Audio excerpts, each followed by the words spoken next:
민중의 소리 이완배 기자 함께하겠습니다. 이완배 기자님. 네, 안녕하십니까? 네, 어제 삼성의 이재용이 대국민 사과와 함께 네. 더 이상의 세습은 없을 것이다 이렇게 얘기를 했습니다. 그러나 뭐 네, 그렇습니다. 그동안의 이건희부터 시작해서 네. 사과, 대국민 약속 네. 이걸 무색하게 하는 말바꾸기는 얼마든지 그 사례가 많기 때문에 네. 저는 뭐 전혀 신뢰하지 않습니다만은 어떻게 보셨는지 궁금합니다. 네, 뭐 여러 곳에서도 예. 이제 4세 세습이죠. 4세 세습 그 문제는 언제든지 말 뒤집을 수 있다. 지금 이렇게 생각을 하고 그럼요. 있는 것 2020년 5월 6일의 약속을 네, 계속 지킬 것이다. 누가 그걸 장담합니까? 그렇습니다. 어쨌건 뭐 그걸 반드시 지켜야 된다는 의무가 없는 약속이니까요. 네. 지켜질지 안 지켜질지는 네. 두고 봐야 됩니다. 물론 뭐 저는 이재용 씨에 대한 신뢰는 음. 거의 없다시피 합니다만 어쨌든 네. 일단은 그런 발표를 했고 그 말은 말 그대로 일단 받아들이면서 오늘 이재용 이야기를 좀 한번 해보겠습니다. 네. 이 사과는 이재용이 이제 언젠가는 할 것이라고 예상은 했던 건데요. 어제 한 건 조금 뭐 예상했던 것보다는 조금 기습적인 느낌이 없지는 않았어요. 그런데 이 사과가 왜 이루어졌는지를 알기 위해서는 삼성과 관련한 일지를 쭉 살펴봐야 됩니다. 네. 이재용이 지금 박근혜에게 뇌물을 준 혐의로 재판을 받는 중이죠. 그리고 2심에서 정영식 판사의 황당한 형량 깎아주기로 집행유예로 풀려났는데 작년 8월에 대법원에서 2심 재판이 잘못됐으니까 네. 그 봐주기 판결은 안 된다고 하고 파기환송을 한 겁니다. 네. 이 말은 원론적으로는 이재용이 다시 감옥에 갈 확률이 무지하게 높아졌다는 거죠. 당연히 그런 판결이었습니다. 예. 그렇습니다. 이재용을 봐준 2심의 논리를 대법원이 밟은 거니까요. 이제 원래 이러면 2심 재판부가 대법원의 가이드를 따라야 됩니다. 그런데 정작 파기환송심이 다시 시작되면서 분위기가 묘해집니다. 네. 상식대로라면 구속하는 게 당연한데 작년 10월에 이 파기환송심을 맡은 서울고등법원 형사일부 정준영 재판장이 재판 말미에 이재용 피고는 심리기간 중에도 당당하게 기업 총수로서 해야 할 일과 할 수 있는 일을 해주기 바란다 이런 말을 해요. 그리고 덧붙이기를 1993년 당시 51세의 이건희 회장은 낡고 썩은 관행을 모두 버리고 사업의 질을 높이자는 신경영을 선언했다. 2019년 똑같이 만 51세가 된 삼성그룹 총수의 선언은 무엇이고 무엇이어야 하는지 생각해보라 뭐 이런 말을 합니다. 이건 뭐 여러분 기대하시라. 조만간 이재용에 대해서 감옥에 안 가는 형량을 내릴 것이다라는 예고 아닙니까? 그렇습니다. 그러니까 뭐 지금 저 사람이 유죄요라고 대법원이 돌려보낸 사람한테 지금 2심 재판장이 자 이재용 씨 힘냅시다 뭐 파이팅 뭐 지금 이러고 있었다는 겁니다. 위축되지 말고. 그러니까요. 힘내요 응원합니다 뭐 이런 거죠. 네. 이게 재판장으로서 당연히 적절한 발언이 아니죠. 정준영 판사님 재판장은 이재용 팬클럽 회장이 아니에요. 피고한테 뭘 당당하게 해야 할 일을 하라고 부탁을 합니까? 재판장이면 반성부터 하라고 질타를 해야죠. 네. 그런데 이게 끝이 아니고 정 판사가 그 재판에서 굉장히 중요한 가이드라인을 이재용한테 제시합니다.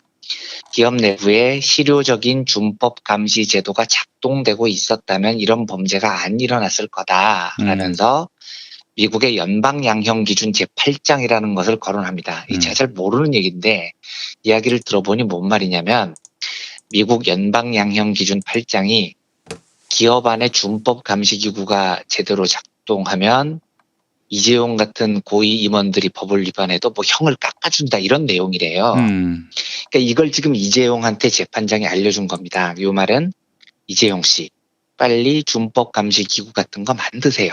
그러면 내가 미국 연방 양형 기준 8장을 인용해서 형을 깎아줄게요. 이런 가이드라인을 이재용한테 줬다는 겁니다. 아니 대한민국 땅에서 왜 미합중국 제 말이 그렇습니다.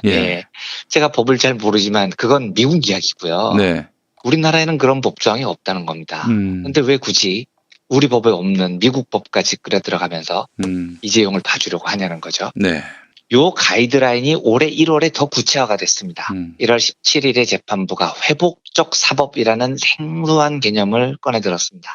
그러니까 법의 목적이 처벌이 아니고 범죄자의 회복이다라는 취지인데요. 그래서 재판장이 했다는 말이 삼성이 만든 준법감시위원회의 실효성 여부를 양형에 반영하겠다는 겁니다.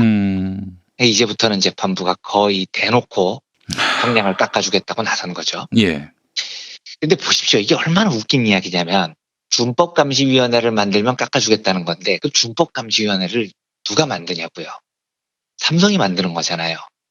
삼성이 만든 준법감시위원회가 삼성과 이재용을 잘 감시하면 이재용의 형을 깎아준다는 건데, 즉 셀프 감시를 잘하면 참 잘했어요라고 상을 주겠다는 겁니다. 이게 가능하다면 정준영 판사님, 아예 우리 이참에 이 세상 모든 범죄자들에게 이걸 똑같이 적용하자고요. 사법의 목적이 정상적인 사회 복귀를 위한 회복적 사법이라니까 범죄자가 잡히면 그 가족이나 친구들한테 범죄자들을 감시하는 기구를 만들게 하는 겁니다. 그리고 가족들이나 친구들이 그 범인을 잘 감시하겠다고 다짐을 하면 착하다고 형을 깎아주는 거죠. 이 논리대로라면 N번방 조주빈도 조주빈 가족들한테 감시 기구를 만들게 한 다음에 형을 깎아주면 되는 겁니다. 세상이 어떻게 될 것 같습니까? 개판되는 겁니다. 저는 이렇게 해서 만약에 이재용을 풀어주면 정준영 판사가 이 나라의 사법 체계 붕괴되는 걸 어떻게 감당하려는 건지 이해가 안 됩니다. 근데 아무튼 이 황당한 가이드라인을 재판부가 주면서 이재용이 당연히 아이고 알았습니다. 준법감시위원회 만들면 나 감옥 안 보낸다는 거죠 하고 지금 만든 게 바로 이 준법감시위원회라는 겁니다. 예. 그리고 준법감시위원회가 그동안 이재용한테 이런저런 지적을 해요. 뭐 이것도 사과하라 저것도 사과하라 막 지적질을 하는데 저는 진짜 웃기다고 생각했습니다. 짜고 치는 고스톱이거든요. 그러니까 준법감시위원회가 이재용을 막 꾸짖는 척을 해야지 재판부가 명분이 살죠. 아, 네. 이재용 씨가 준법감시위원회에서 야단도 많이 맞았고 반성도 많이 했으니까 풀어줄게요. 이런 명분이 생기는 겁니다. 그 준법감시위원회가 이재용한테 그동안의 잘못에 대해서 사과를 하라고 한 겁니다. 그래서 한 사과가 바로 어제 발표된 사과문과 사과 기자회견입니다. 그러니까 제가 지금까지 드렸던 이 긴 이야기를 요약하자면 이재용의 어제 사과는 전혀 자발적인 게 아니었다는 거죠. 진정성도 제로입니다. 그거 하면 형 깎아준다니까 한 거죠. 자, 지금부터는 사과 내용 중에 몇 가지 대목을 살펴보겠습니다. 우선 구구절절히 이야기한 사과 대목은 전부 헛소리입니다. 그러니까 이재용 이야기는 삼성을 둘러싸고 제기된 많은 논란이 모두 승계와 관련된 것이므로 앞으로 경영권 승계 문제로 논란이 생기지 않도록 하겠으며 법을 어기는 일도 하지 않을 거고 편법에 기대거나 윤리적으로 지탄받는 일도 하지 않겠다. 이렇게 말을 했어요. 너무 당연한 이야기인 겁니다. 예? 당연히 그렇게 해야 되는 거고 그러면 어떤 도둑놈이 재판을 앞두고 앞으로는 절대 도둑질하지 않겠습니다라고 말을 하지 앞으로 몰래 숨어서 더 도둑질을 잘하겠습니다. 이렇게 말하는 도둑놈이 어디 있겠냐고요. 그러니까 이 이야기는 아무 의미 없는 이야기입니다. 노사 문제, 그러니까 무노조 원칙, 노조 탄압 문제에 대해서 이재용은 삼성의 노조 문제로 인해 상처를 입은 모든 분들에게 진심으로 사과하며 앞으로는 노사 상생 어쩌고 뭐 열심히 하겠다 이렇게 얘기를 했습니다. 이것도 아무 의미 없는 이야기입니다. 지금 삼성 임원들 노조 탄압 때문에 다 구속되는 와중에 그럼 책임자인 총수가 나와서 앞으로 잘하겠습니다 그러지 앞으로도 몰래 노동 탄압하겠습니다 그러겠냐고요. 이날 발표에서 제가 의미 있게 살펴본 대목은 딱 두 가지였습니다. 첫째, 이재용이 물러나지 않았다는 겁니다. 둘째, 이재용이 사제승계 포기를 선언했다는 거죠. 이 둘은 전혀 다른 이야기 같아도 사실 이날 이재용의 사과 기자회견을 관통하는 하나의 키워드로 맞닿아 있습니다. 그 앞에 거는 이해가 되는데 네. 후계 승계를 안 하겠다라는 부분을 왜 주목하셨는지 궁금한데요. 네, 이야기를 드리죠. 우선 첫째로 예. 이재용이 사제승계를 포기한 건 사실 예상하지 못했던 강력한 카드죠. 네. 그러니까 지금 재판이 이재용의 3대 승계 과정 때문에 벌어지는 건데 네. 이재용 쪽에서도 아는 거죠. 이거 나중에 없던 말던 지금 당장은 어지간한 사과로는 여론이 돌아서지 않는다는 걸 압니다. 그러면 충격적인 카드를 하나 꺼내야 한다는 생각은 당연히 했겠죠. 네. 이 사제승계 포기가 왜 강력하냐면 사실 이 문제는 이재용 개인만의 문제가 아니기 때문입니다. 이 문제는 한국 재벌들 전부 다 걸려 있습니다. 그런데 삼성이 먼저 사제승계를 포기하면 나머지 재벌들이 얼마나 난감해지겠습니까? 네, 삼성이 세계 1위 재벌이고 여기에 경영이 재벌들 사이에서는 상징성이 있는 겁니다. 그런데 삼성이 승계를 포기하면 나머지 재벌들은 이제 어쩌라는 거냐 뭐 이런 상황이 오는 거죠. 음. 보수 언론들 스텝도 완전히 꼬일 겁니다. 지금 보수 언론은 삼성 편을 세게 들어줘야 할 타이밍이죠. 이재용 풀려나게 하기 위해서는요. 그러면 와 이재용이 4세 승계를 포기했다. 이 위대하고 참신한 선언을 보라. 역시 이재용은 훌륭하다. 뭐 이제 이런 칭찬을 해야 되는 건데 이 칭찬을 하는 순간 앞으로 현대차, 롯데, SK, CJ 등등등 승계 문제가 걸린 다른 재벌들에 대해서 보수 언론은 옹호를 할 명분이 없어집니다. 그러네요. 예. 그래서 이 삼성의 4세 승계 포기 선언은 나중에 없던 말든 이걸 선언을 한다는 자체가요. 예. 재벌 연대에 상당한 균열이 있는 겁니다. 그러니까 이제 한국 사회에서는 4세 승계가 표준이 안 되죠. 이재용도 안 하겠다고 한 쓰레기 짓이 공인이 돼버린 겁니다. 그러니까 제 생각에는 모르긴 몰라도 이재용 저거 발표했을 때 다른 재벌들이 지금 돌아가면서 이재용 쌍욕하고 있을 가능성이 굉장히 높습니다. 아무리 뻥이지만 그런 어마어마한 뻥을 치냐. 네, 아무리 없더라도 지금 저 얘기를 해버리면 어떡하냐. 뭐 이런 거죠. 예. 자, 그러면 이재용이 왜 이런 충격적인 재벌들의 이해를 등지는 선언을 했냐는 겁니다. 이 그만큼 자기가 급하다는 겁니다. 어떻게든 깜빵을 안 가야 되는데 어지간한 방법으로는 답이 없어요. 그러니까 다른 재벌들한테 욕 왕창 먹을 각오하고 4세 승계 안 한다라는 방수를 두고 나간 겁니다. 그럼 이제 궁금증이 생기죠. 그러면 왜 그런 강수를 둘 거면 사퇴를 안 했을까요? 이제 기자회견 보면 어쨌든 잘못은 이재용 씨가 다 한 거잖아요. 근데 기자회견 그 어떤 곳에서도 물러난다는 말은 없었습니다. 이것도 4세 승계를 안 하겠다는 선언과 맥락이 같다고 저는 봅니다. 만약에 사퇴하는 것이 깜빵을 안 가는데 도움이 됐다면 이재용은 무조건 물러났을 겁니다. 이 지금 4세 승계도 포기 선언을 할 정도로 급한 일이거든요. 예. 근데 왜 안 물러났느냐?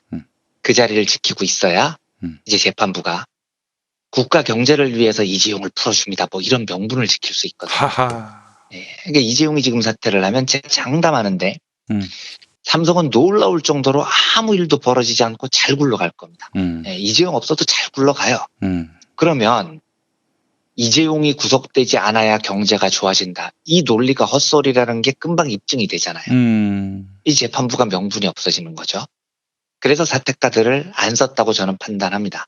그런데 사퇴카드를 안 쓰려고 보니 사과가 너무 밋밋해지고 전혀 충격적인 내용이 없으니까 4세 승계를 나중에 뒤엎더라도 일단 포기하는 카드를 꺼내 들었다는 게 제 추측입니다. 그러니까 이 긴 이야기를 한 줄로 요약하면 이재용은 4세 승계 포기를 선언해야 할 정도로 감옥에 안 가려고 악을 쓰고 있고 굉장히 다급하다는 이야기죠. 네.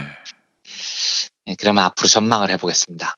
제가 법조에 대해서 전혀 몰라서 재판 전망을 할 능력은 없습니다만 일단 들리는 이야기로는 파기환송심이 오래 걸릴 것 같지는 않다고 하더라고요. 오래 걸릴 것 같지 않다. 네, 그러니까 멀지 않은 시간 안에 정준영 판사가 선고를 내릴 가능성이 높다고 합니다. 이런 부분은 장영진 기자님이 잘 설명을 해주시겠지만 어쨌든 상식적으로 시나리오는 둘 중 하나죠. 이재용을 봐줘서 집행유예를 유지하거나 아니면 정의로운 판결로 이재용을 구속하거나입니다. 그런데 지금까지 분위기를 봐서는 어떻게든 이재용을 풀어주려고 하는 분위기가 역력합니다.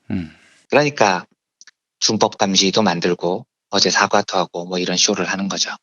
그런데 어쨌든 지금 재판부와 이재용이 서로 이런 짝짝꿍을 한다 한들 얘들이 이런 절차를 만들고 있다는 건 여론의 눈치를 본다는 것 같아요. 어떻게든 여론의 화살을 피하기 위해서 지금 이 쇼를 하는 걸 테니까요. 네네. 재판 결과를 예단할 수는 없지만 어쨌건 우리에게는 아직도 임무가 있습니다. 예. 끝까지 지치지 말고 이재용 구속의 여론을 만들어 나가야 된다는 겁니다. 지금은 여론이 매우 중요한 때입니다. 여론이 중요하니까 쟤들이 저 생쇼를 하는 겁니다. 그러니까 아무리 저들이 안면 몰수를 하려고 해도 거스를 수 없는 여론이 있다면 그 안면 몰수가 일단 쉽지는 않을 겁니다. 네. 그래서 우리가 더 열심히 싸워야 됩니다. 거의 남은 방법이 시민사회의 강력한 연대와 투쟁밖에는 남지 않았으니까요. 이 이야기는 이제 기우일 수도 있는데 반대로 만약에 재판부가 이재용을 다시 구속한다면 이건 뭐 진짜 감사한 일이죠. 근데 이것도 일이 끝난 건 아닙니다. 사실 요 경우는 제 개인적으로 더 위험한 요소가 남아있다고 생각을 아, 합니다. 그래요? 예, 만약에 이재용이 구속이 된다면 이재용에게 남은 희망은 정치적인 사면밖에 없죠. 근데 이 정권에서 그 일이 벌어질 확률은 제가 보기에 거의 제로에 가까워요. 여러 이유로요. 예. 그러면 삼성과 이재용 입장에서는 뭘 해야 할까요? 다음 대선에서 승부를 벌여야 될 겁니다. 그렇죠. 이재용을 당장 사면시켜줄 대통령이 당선되도록 최선을 다해야 될 겁니다. 그리고 이제 만약에 진짜로 이런 일이 벌어진다면 삼성은 다음 대선에서 진짜로 사활을 걸 겁니다. 이재용이 4세 승계를 포기 선언할 정도로 지금 감옥을 안 가려고 발악을 하는 건데 자, 구속이 만약에 된다면 그것 빼내기 위해서 정말 모든 일을 하지 않겠습니까? 그러면 삼성이 다음 대선에 개입을 할까요? 안 할까요? 예, 개입을 한다면 대충 할까요? 철저하게 할까요? 예, 저는 매우 격렬하게 개입할 가능성이 높다고 봅니다. 삼성에게는 돈이 있고요. 권력이 있고 언론도 있고 어마어마한 정보력도 있습니다. 이제 이런 일이 벌어지면 이런 이유로 다음 대선은 매우 혼란스러워질 가능성이 있다는 우려를 소심한 저는 계속 하는 중입니다. 아무튼 이런 여러 가지 우려에도 불구하고 이 문제를 해결할 유일한 방법은 우리 민중들의 단단한 연대와 투쟁이라고 생각합니다. 이재용이라는 거대한 불의가 한국 사회에서 제대로 심판받기까지 모든 가능성을 다 생각을 하고 우리 모두 함께 더 많은 관심을 가지고 함께 싸워주시기를 간청드리면서 오늘 브리핑을 마치겠습니다. 아, 예. 알겠습니다. 근데 혹시 삼성이 네. 만약에 대선 때 줄 잘못 썼다가 네. 자칫 허튼 공작을 벌이다가 네. 만약에 그게 적발이 됐고 네. 그렇게 해서 자기들이 원하지 않는 권력이 창출된다면 어떻게 될까요? 글쎄요, 제가 정치를 잘 몰라서 뭐라고 예견할 수는 없는데 어떨 것 같습니까? 이거 제 김 PD님 의견이 더 궁금한데요. 그러니까 저는 그렇기 때문에 네. 이쪽에서 그렇게 무리수를 두기는 어렵지 않겠는가. 게다가 또 이쪽이 지금 180석을 먹었고 뭐 누가 보더라도 차기 대권에서 네. 그 미래통합당 아무래도 미래통합당 아니겠습니까? 미래통합당이 네. 네. 선전을 할 가능성은 대단히 약한 상황인데 네. 그래서 저는 무리수를 뒀다가는 큰일 나겠다. 이런 판단을 하지 않겠는가. 그렇게 생각이 들고 또 이재용 씨가 감옥에 들어간다면은 네. 감옥 밖에 있을 때보다 네. 강력하지 않을 거라는 또 생각을 해봅니다. 사실. 네. 네. 충분히 그럴 수도 있어. 그렇게 흘러간다면은 우리에게는 정말로 좋은 시나리오죠. 네. 이재용이 구속이 되고 예. 민주진보 진영이 굳건한 힘을 계속 유지를 하고 예. 다음 대선에서도 압승을 예상할 수 있을 정도로 좋은 정세를 만든다면 네.